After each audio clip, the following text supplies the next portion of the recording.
Հարգելի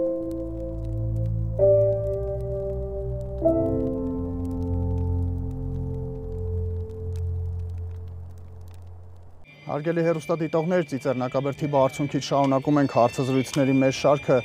Այս պահին տաղավարում իմ զրուցակիցը թուրքագետ Նելի Մինասյանն է։ Բարև ձեզ, Տիկին Մինասյան, շնորհակալ եմ դուր ընկալվելու համար։ Հայոց ցեղասպանության 110-րդ տարելիցն է այս պահին եւ 1 տարից ավելի է հայ-թուրքական հարաբերություններում արկախված է մնում այս հարցը, հայոց ցեղասպանության հարցը, Հայաստանի համար այն կարմիր գիծ է, Թուրքիայի համար իրենք սկզբունքորեն փորձում են լռել, չխոսել, չճանաչել, դա բոլորս գիտենք։ Հետաքրքիր է, ընթացքում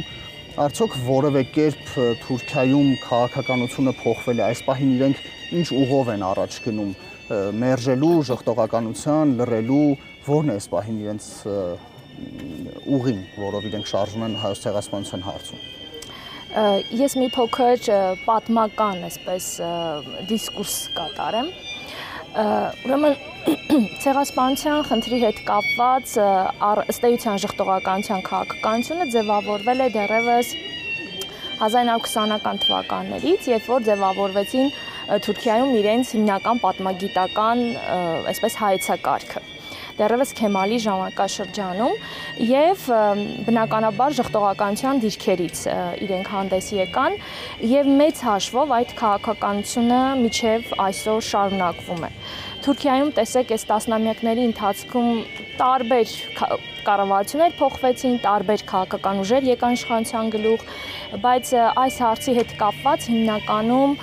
ժխտողականության քաղաքականությունը պահպանվեց։ Շատ փոքր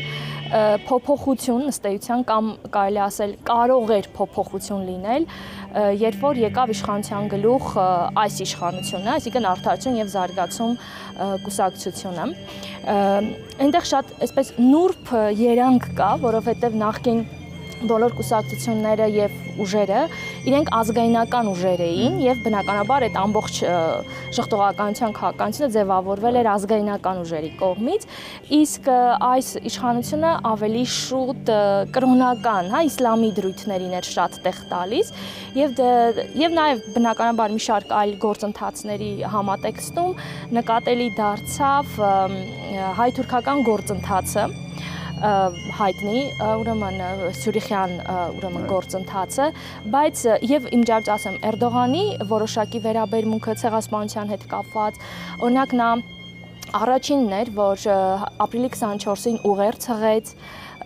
ցավակցություն հայտնեց ուրեմն Թուրքիայի հայությանը, այնտեղ նշեց անգամ,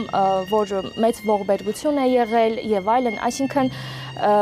այսպիսի արձագանք, այսպիսի մոտեցում առաջին այսպես անգամ էր ընդհանրապես Թուրքիայի պատմության մեջ, բայց հետագայում իհարկե Էրդողանը այս հարցում կրկին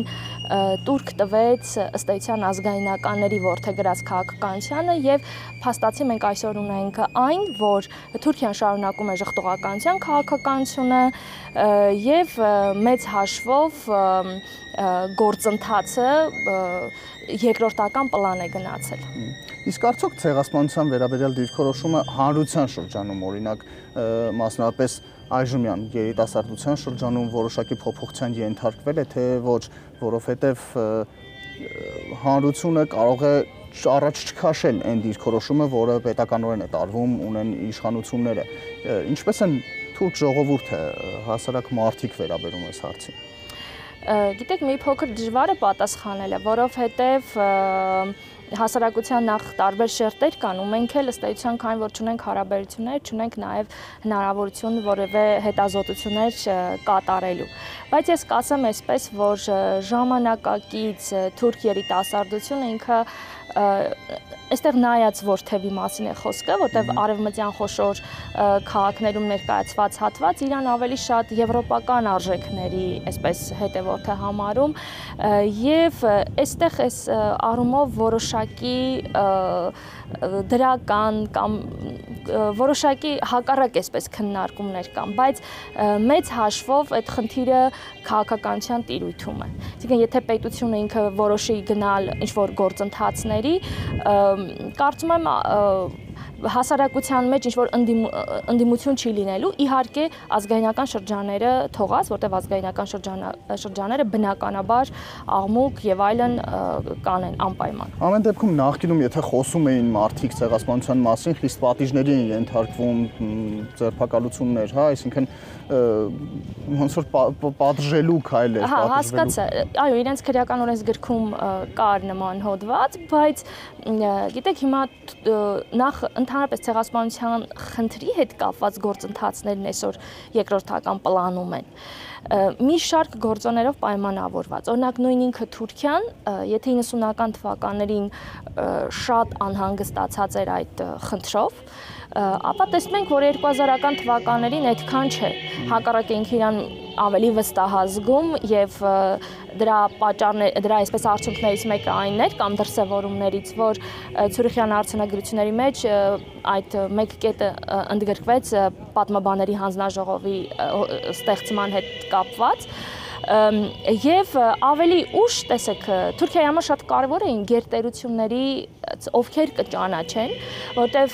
Թուրքիայում կար այդ մտայնությունը, որ եթե գերտերությունները ճանաչեն, մասնավորապես Միացյալ Նահանգները, ապա դրան կհաջորդի շքերթ, որ գրեթե ամբողջ աշխարհի պետությունները կճանաչեն ցեղասպանությունը, եւ այստեղ իրենք քաղաքականությունը այն առումով էր, որ իրենց վրա շատ մեծ ճնշում կլինի ու իրենք ստիպված կլինեն այդ գործընթացում գնալ ընդունման, ճանաչման կամ առնվազն առերեսվելու հետ։ Բայց տեսեք, Միացյալ Նահանգները ճանաչեց ցեղասպանությունը, բայց որևէ գործընթաց տեղի չունեցավ։ Այստեղ իհարկե կարելի է վերլուծել ինչու տեղի չունեցավ ինչ-որ գործընթաց։ Մենք լավ չենք աշխատում այդ process-ում, թե ռազմավարությունը պետքա փոխենք, այսինքն համենայն դեպս այն ինչ որ սպասելի էր տեղի չունեցավ։ Եվ բացի այդ մեր աչքի առաջ այսօր տեղի են ունենում աշխարհում էթնիկ զտումներ, տեղի են ունենում ցեղասպանություններ կամ նմանատիպ հանցագործություններ, այնպես որ այս ֆոնի վրա Թուրքիայի համար սա երկրորդական հարց դարձավ։ Ամեն դեպքում ինչ որ շրջանում Հայաստան տարբեր քաղաքականություն է դրսևորել ցեղասպանության ճանաչման վերաբերյալ, ես ուզում եմ հասկանալ դա կարմիր գիծ է Թուրքիայի համար, այսինքն որ պարագայում են հարաբերությունները խախտվում, երբ որ Հայաստանը պահանջում է, որպեսզի աշխարհը ճանաչի հայոց ցեղասպանությունը, թե առհասարակ խոսում են հայոց ցեղասպանության մասին մեր երկրում կամ ինչ որ այլ հարթակներում, հա, միջազգային։ Սա այսօրվա քաղաքականությունը ինչ որ կա, խանգարում է հայ-թուրքական հարաբերությունների կարգավորմանը, եթե կարճ հարցն։ Եթե ամենավերջին հարցադրումից ասեմ, ես կարծում եմ այսօրվա դիրքորոշումը չի խանգարում, որտեվ ըստ էության այսօրվա դիրքորոշումը կարծում եմ Թուրքիայի համար ձեռնտու դիրքորոշում է, որովհետև Թուրքիան, երբ որ Հայաստանը անկախացավ, առաջին հենց նախապայմանը, ընդ որում դա եղել է դեռևս այն ժամանակ, երբ որ Հայաստանը անդամակցում էր ԵԱՀԿ-ին, ուրեմն առաջին նախապայմանը հենց եղել այն, որ Հայաստանը պետական մակարդակով չհետապնդի ցեղասպանության ճանաչման գործընթացը, այսինքն դա չլինի Հայաստանի արտաքին քաղաքականության գերակայություն։ Գլխավոր խնդիրը այստեղ է։ Գիտեք, մնացածը դու քո ներսում ինչքան դա կբարձրաձայնես, դրա հետ կապված գիտաժողովներ կկազմակերպես, գիտության զարգացմանը կգնաս, մշակութային ինչ-որ կոթողներ կստեղծես եւ այլն, ես կարծում եմ սա ներքին գործ է եւ Թուրքիան այդ հարցը դրան ըմբռնումով կմոտենա եւ այստեղ մենք շատ լավ օրինակ ունենք առաջին նախագահի Լևոն Տեր-Պետրոսյանի ժամանակաշրջանը, երբ որ այդ իշխանությունը չդարձրեց արտաքին քաղաքական գերակայություն, բայց էության մեջ ամենամեծ գործը արեց, ցեղասպանագիտության թանգարան ինստիտուտը հիմնադրեց, 80-ամյակի նվիրված ուրեմն խոշոր գիտաժողով կազմակերպեց եւ Թուրքիայից որևէ բացասական արձագանք չի եղել։ Այսինքն իմ կարծիքով մնացածը արդեն դիվանագիտական ճկուն աշխատանքի արդյունք պետք է լինի։ Շատ լավ, հայ-թուրքական հարաբերություններից խոսենք, անկախացումից հետո բարբերաբար հարաբերությունների կարգավորման փուլեր են եղել, որոնք ինչպես տեսել ենք հաջողությամբ չեն պսակվել, այս պահին եւս հայ-թուրքական հարաբերությունների կարգավորման գործընթաց է ընթանում։ Ինչ փուլում ենք, արդյոք մենք կարող ենք արձանագրել, որ որևէ տեղաշարժ ունենք, որևէ դրական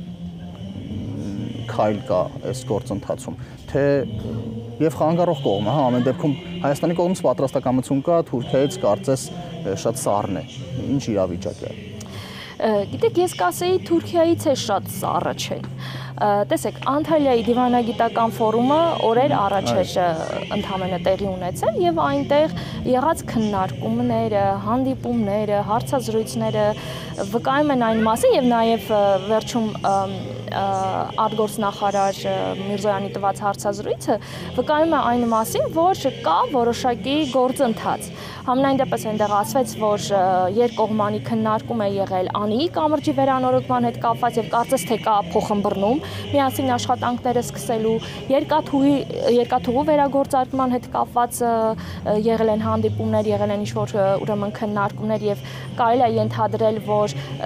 գնում է այդ process-ը, հա, հաշվարկի, աշխատանքային որոշակի մթնոլորտ կա։ Տեսանելի ուղղակի բան չկա, գործնական քայլերն են բացել, որ տեսեք, մենք կա ինչ-որ գործընթաց, կան տարբեր մակարդակներով սկսված ինչ-որ նախաձեռնություններ, բայց ամենակարևորը մենք չունենք արդյունք, այսինքն ինձ համար այս գործընթացը դեռևս հաջողված չի, այսինքն հաջողված լինելու անգամ տարեր չկան, որովհետև ձեռք բերված երկու փոքր պայմանավորվածությունը, այսինքն սահմանը բացել երրորդ երկրների քաղաքացիների եւ դիվանագիտական անձնագրեր ունեցողների համար չի իրականացվել, որը փաստացի դեռ հայ-թուրքական հարաբերություններին չի վերաբերվում։ Ես ինչի համար եմ ասում, որ հայկական կողմը պատրաստակամություն հայտնում է այդ ամեն ինչում, որովհետև նույն հենց անցակետի մասով վերանորոգման աշխատանքները շատ արագ կատարվեցին, տեխնիկապես եւ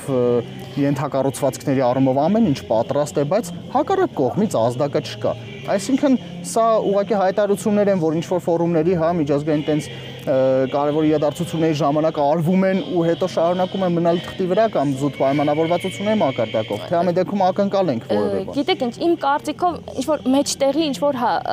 հատվածում պետք է ասել, որովհետև ակնհայտորեն միայն հայտարարությունների մակարդակով չէ, բայց մյուս կողմից ամբողջական արդյունք որպես այդպեսին չունենք անգամ մի փոքր, բայց մյուս կողմից գնում է ինչ-որ գործընթացներ։ Օրինակ ես այս օրինակները որ բերեցի, օրինակ շատ հետաքրքիր էր, գիտեք, որ պարոն Միրզոյանը այդ մասին հայտարարեց իր ուրեմն հարցազրույցում եւ անգամ թուրքական կողմն էր զարմացել, հասարակական կարծիքը եւ թերթերը անգամ գրում էին, որ բացահայտումներ արել, որտեղ ըստեյության տպավորություն է, որ ընդհանրապես որևէ գործընթաց չկա, բայց պարզվում է կան հանձնաժողովներ աշխատում են ըստեյության։ Դրա համար իմ կարծիքով խնդրի հետ կապված որոշակի աշխարհաքաղաքական գործընթացների ազդեցությունը կան եւ այնուամենայնիվ պետք է սպասել, որ որոշ գործընթաց, արդյունքով գործընթաց տեղի կունենա, ուղղակի այստեղ ժամկետների մասին ուղղակի հնարավոր չի խոսել, այո, որտեվ այս կարծես թե աշխարհը անցումային փուլում է գտնվում, դրա համար ուղղակի հստակ ինչ որ գործընթաց, որ իսկապես կգնա հաջողության, դժվար է ասել։ Իսկ մենք գիտենք գաղտնիք չէ, որ հայ-թուրքական հարաբերությունների կարգավորման ակունքներում, այսպես ասեմ, ոչ պաշտոնական ձևով, ոչ հրապարակային ձևով, բայց հայ-ադրբեջանական հարաբերությունների կարգավորման կամ խաղաղության պայմանագրի ստորագրման, այս կերպ կոչենք, գործընթացի հաջող ընթացքն է։ Շարունակում է այսպես մնալ, Թուրքիան սպասում է արդյոք հայ-ադրբեջանական հարաբերությունների կարգավորմանը, խաղաղության պայմանագրի կնքմանը, նոր ինչ-որ գործեր քայլեր ձեռնարկի, թե հետ է կանգնել, այսպես ասած, այս դիրքորոշումից։ Տեսեք, իրականում հետ չի կանգնել, բայց իմ կարծիքով այստեղ սա Թուրքիայի կողմից ուղղակի դիվանագիտական քայլ է, որովհետև իր համար Հայաստանի հետ հարաբերությունների կարգավորումը առաջնային չի, գերակայությունների մեջ չի մտնում։ Դրա համար ինքը օգտագործում է այսպես տարբեր ուրեմն գործոններ, գործընթացը առայժմ տեղից շարժելու համար։ Եթե Թուրքիայում լինի քաղաքական որոշում, որ պետք է սահմանը բացել հարաբերությունները կարգավորել, ես հավատացած եմ, իրանք չեն այլու։ Իհարկե, հիմա տեսեք, Թուրքիայում որոշում կայացվեց, որ 10 օր սահմանը բացվելու է Սիրիա բեռներ ուղարկելու համար։ Մենք իհարկե Ադրբեջանի արձագանքը տեսանք, բայց տեսեք, սա քաղաքական որոշում է։ Այսինքն, եթե քաղաքական որոշումը լինի, որ կբացվի եւ կարծես թե ես օրինակ հասկացա պարոն Միրզոյանի խոսքից, որ անգամ եղել է նման պայմանավորվածություն, որ երրորդ երկրների քաղաքացիների համար կբացվի սահմանը, բայց ինչ-որ մի պահի դադարել է։ Գիտեք, այստեղ Ադրբեջանը ավելի շուտ որոշ գործոն է, որը որոշ չափով կարողանում է ազդել։ Ու այստեղ շատ հետաքրքիր է, որ քանի որ Թուրքիա պետությունը ունի քաղաքական որոշում հարցի հետ կապված, որ դա իրան պետք է ինքը պետք է այդ խնդիրը լուծի, Ադրբեջանը այստեղ դառնում է մի քիչ ավելի կարևոր գործոն։ Ու այստեղ ինքը հատկապես օգտագործում է Ալիև Էրդողան անձնական կապերը։ Այո, կարող էր հակառակ ազդեցությունը տեղ ունենալ։ Ուղղակի այս դեպքում կա մյուս խնդիրը, որ հարցը պետք է այսպես դրվի։ Թուրքիան կարող է դառնալ միջնորդ, որտեղ հակառակը դրա մասին է Հայաստանի ու Թուրքիայի միջև։ Կարող է, եթե պահի չեզոքություն, բայց Թուրքիան չեզոք չի։ Թուրքիան հակառակը կողմա մյուս պետության կողքին։ Մի քիչ Թուրքիայի ներքաղաքական կյանքից խոսենք, նախընտրական պայքար, ձերբակալություններ, շատ թեժ է, ակտիվ է այս պահին ներքաղաքական կյանքը Թուրքիա, ինչ է տեղի ունենում, ինչ պայքար է սա, որքանով է օրենքների սահմաններում, ինչ ակնկալել է այս ամենից։ Գիտեք, շատ հետաքրքիր հարցադրում եմ, որտեվ Թուրքիայում տեղի են ունենում իսկապես ներքին շատ բազմաշերտ ու շատ լուրջ գործընթացներ։ Ես կասեի այսպես, իշխող ուժը պահում է ամեն կերպ իշխանություն։ Այսինքն այնտեղ հիմնական խնդիրը այս պահին այդ խմբի, այդ ուրեմն մարդկանց Արդարություն զարգացում կուսակցության եւ այդ կոալիցիա կազմած ուժերը պահում են ընդհանրապես իշխանություն այս պայքարն։ Տեսեք, ձերբակալությունը եղավ այն ժամանակ, երբ որ ակնհայտորեն ուրեմն Էքրեմ Իմամօղլուն Էրդողանի միակ ամենալուրջ մրցակիցն է այդ ուրեմն պայքարում նախագահի պաշտոնի համար եւ ունի մեծ ներուժ, որ կարող էր իսկապես թե արտահերտ ընտրություններ եթե լինեին եւ թե 2028-ին նրա համար ամենալուրջ մրցակիցն է։ Եվ տեսեք, նա արդեն բանտում է։ Եվ սա առաջին դեպքը չի էության մեջ։ Եվ այնտեղ գնում է ներքաղաքական, կրկնեմ, շատ բազմաշերտ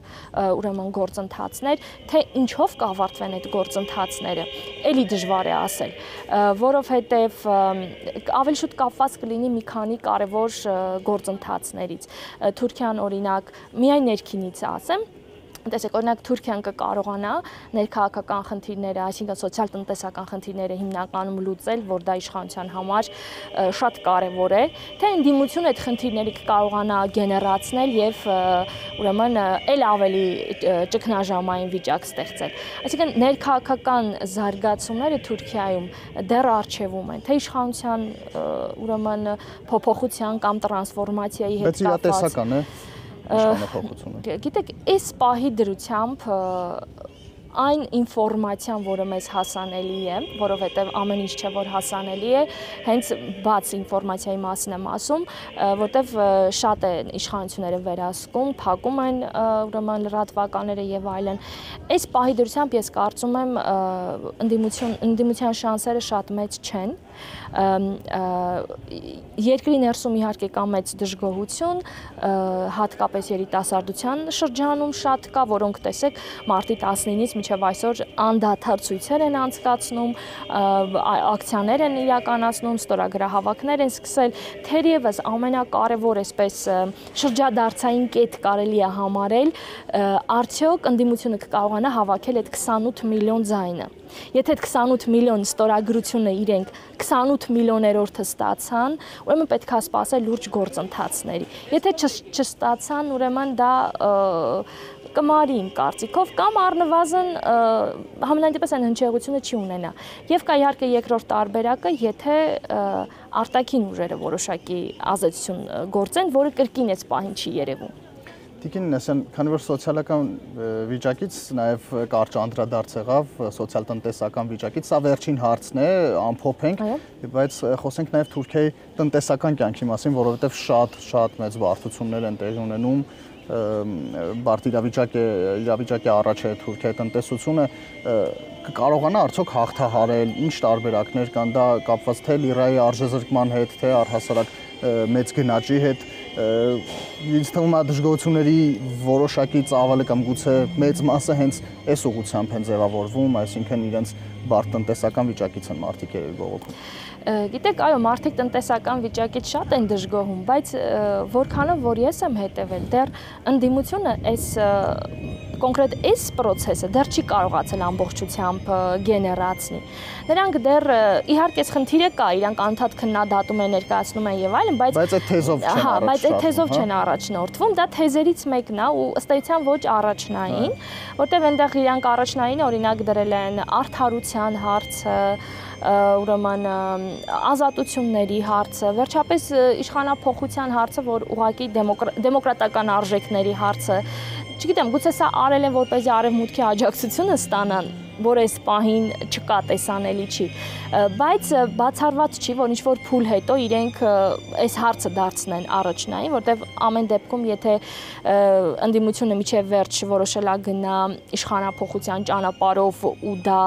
այսպես ներքևից ճանապարհ պետքա լինի, հա, ուրեմն այստեղ ամենաաշխատող տարբերակը դա սոցիալական բողոքներն են։ Իսկ այստեղ այո, Թուրքիայում բավականին ծանր վիճակ է, ամենակենսական ապրանքները քանի անգամ թանկացել են, գնողունակությունը ընկել է, գիտեք, իրենք շատ հետաքրքիր թվեր են հրապարակում։ Օրինակ,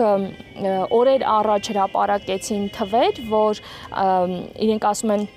ասենք նորմալ 4 հոգանոց ընտանիքին ապրելու համար հարկավոր է ամսական 100,000 լիրա, բայց անհնար է, որ երկու ծնողը, հա,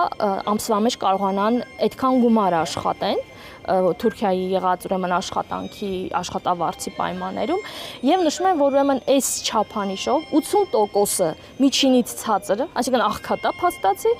իսկ 20% ընդհանրապես ծայրահեղ աղքատ է։